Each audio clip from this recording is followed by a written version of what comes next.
All right, welcome into your Francis Ngannou versus Anthony Joshua match or pay-per-view boxing match review.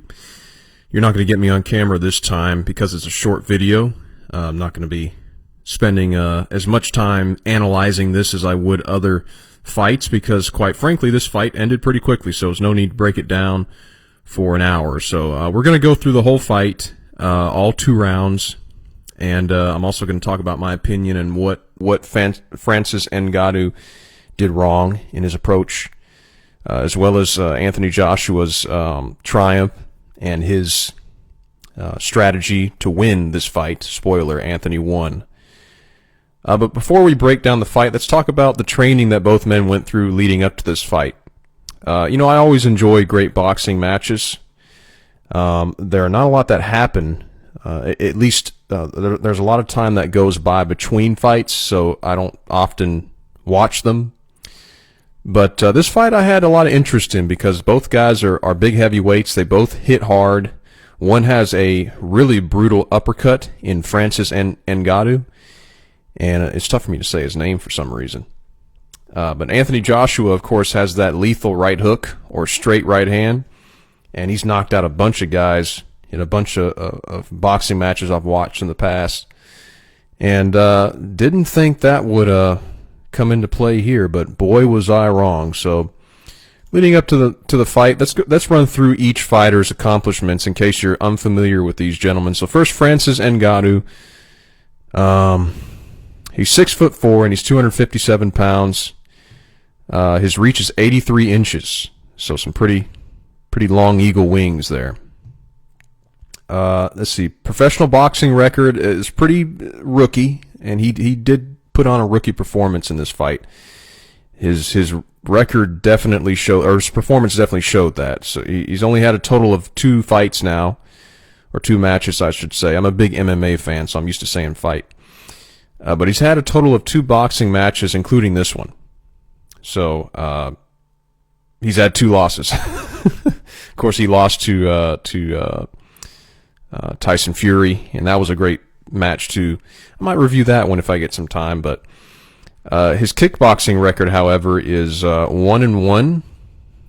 He has some kickboxing experience. I've seen a few of those fights, but I wasn't really that impressed. He's more lethal with his hands more than anything. Of course, all of his UFC fights are pretty notable. He's got 20 wins in mixed martial arts. 17 wins. 12 by knockout, 4 by submission, 1 by decision, 3 losses, and 3 by decision. So it's a total of 20. As for Anthony Joshua, of course, he goes without saying. His accomplishments speak for themselves. He's 6'6", so he's a pretty tall guy.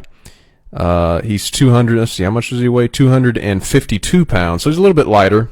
But hey, when you're lighter in boxing, that means you're lighter on your feet. That's where that saying comes from. So he's 252 pounds, 6'6". He has an extensive boxing record, which definitely helped him in this match against Ngannou. It definitely showed. Total fights, 31, 21 total matches, 31, 28 wins, 25 by knockout, and 3 losses. Some of his ABA championships he accomplished 4 gold medals and 1 silver medal in ABA championships. So he's pretty accomplished in boxing. Again, for all you Francis Ngannou fans, I don't know if you were expecting a different outcome, but with a guy that prestigious in the sport, yeah, I don't know if you have a chance. I'm sorry, I forgot to go through Francis's championships, if I can find them here real quick. Let's see. He's UFC heavyweight champion, of course. And it looks like that's the only championships he's had in his career so far. I'm looking at his career here. UFC 218, UFC 220, 226, Cyril Gain. I like that fight. 270, 260, 249. So he's headlined a bunch of UFC cards, but it looks like the only notable championship that he's held is the UFC belt, which, again, I'm not an extensive fan of Francis Ngannou. I don't know a lot of his history. I just know what he's accomplished recently. So forgive me if I don't know his entire life story. So now that we've gone over some of the accomplishments, like I said, let's talk about the training. So some of the training they had, Francis, of course, got some publicity because Mike Tyson, out of all people, trained him for this fight. Which, I don't know what to think of that. As a fan of Tyson and all the people he knocked out in the 80s and early 90s, I would think that Tyson would have at least got him ready to defend against that right hook. But apparently he didn't, so that definitely showed. Francis has a deadly uppercut. I've watched a lot of his UFC fights, and his uppercut, man, is it could kill a guy if he hits it at the right angle. Anthony Joshua, of course, is very skilled at finding an opening to hit that right hook, and his footwork is great too.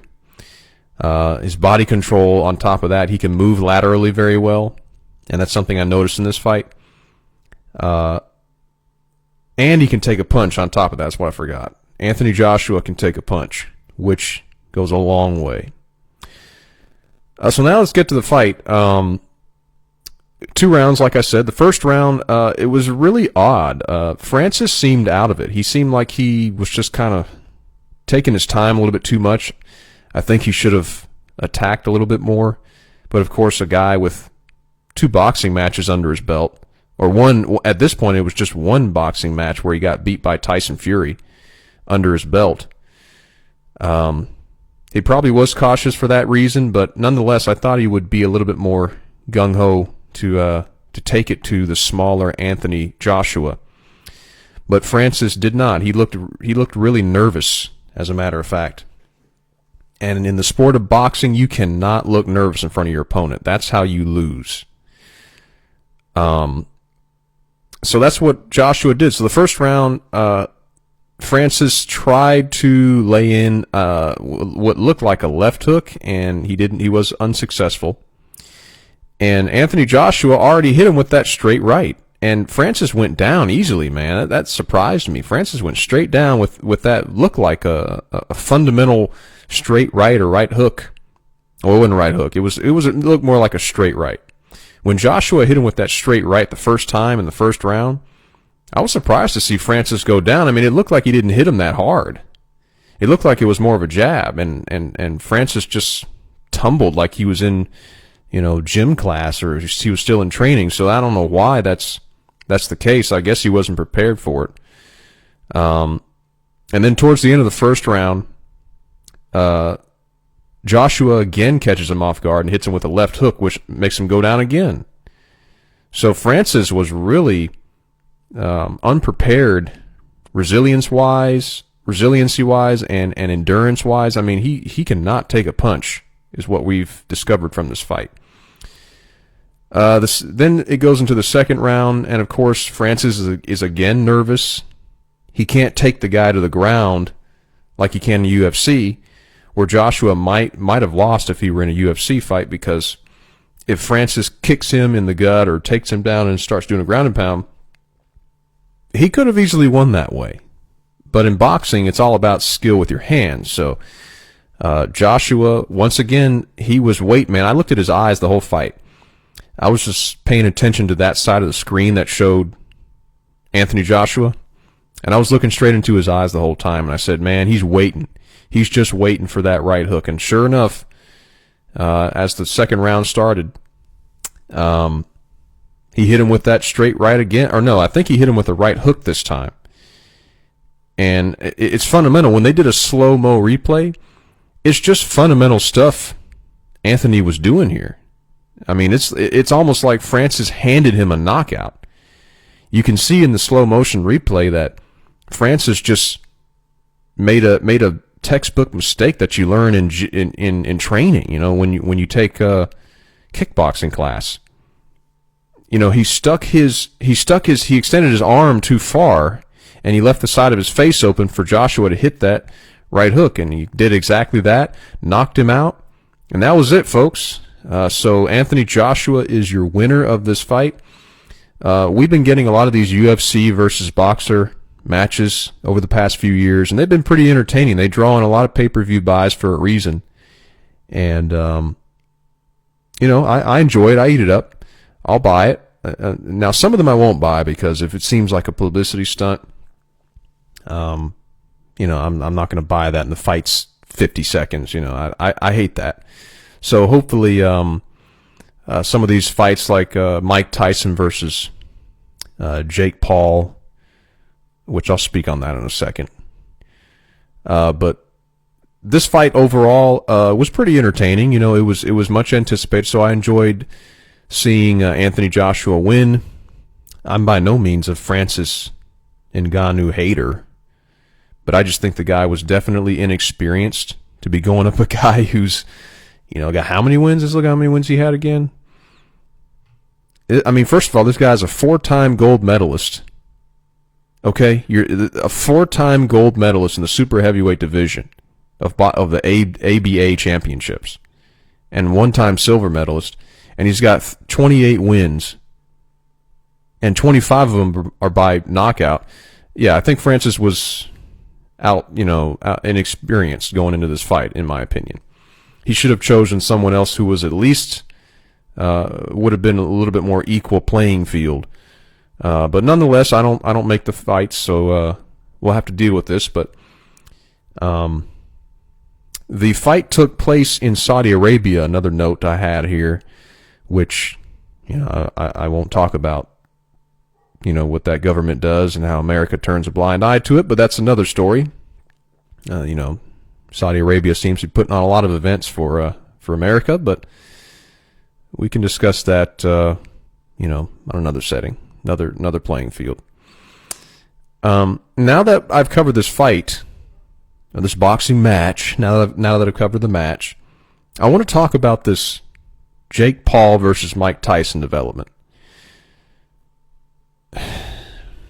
Now, I got a lot of Gen Zers, obviously, and some millennials that are like, well, look at Jake Paul. He's going to take it to Mike Tyson. This is going to be, oh, man. What planet did you wake up on, dude? I mean, yeah, Mike Tyson is older, but in what world? In what world do you think Mike Tyson is going to go down to a Jake Paul knockout? Are you kidding me? This internet bum. The Paul brothers. Yes, they're entertaining. They do some funny stuff. But at the end of the day, they're internet celebrities. And Jake Paul got a few fights, lined up. So a lot of them were bums.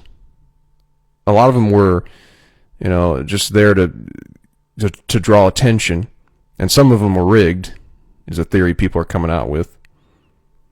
And I just don't buy Jake Paul knocking out Mike Tyson. Even at 50-something years old, Mike Tyson's going to knock this dude out. And hey, I'll be the first one to stand up here and say and give Jake Paul credit if the opposite happens. But I doubt it'll happen. So that's your analysis, folks. I'll definitely review that fight, Jake Paul versus Mike Tyson. I really don't want to buy it. I'm going to try to watch some highlights or watch it, when they release it after it's released live. So I'll see y'all in the next one, folks. Take care.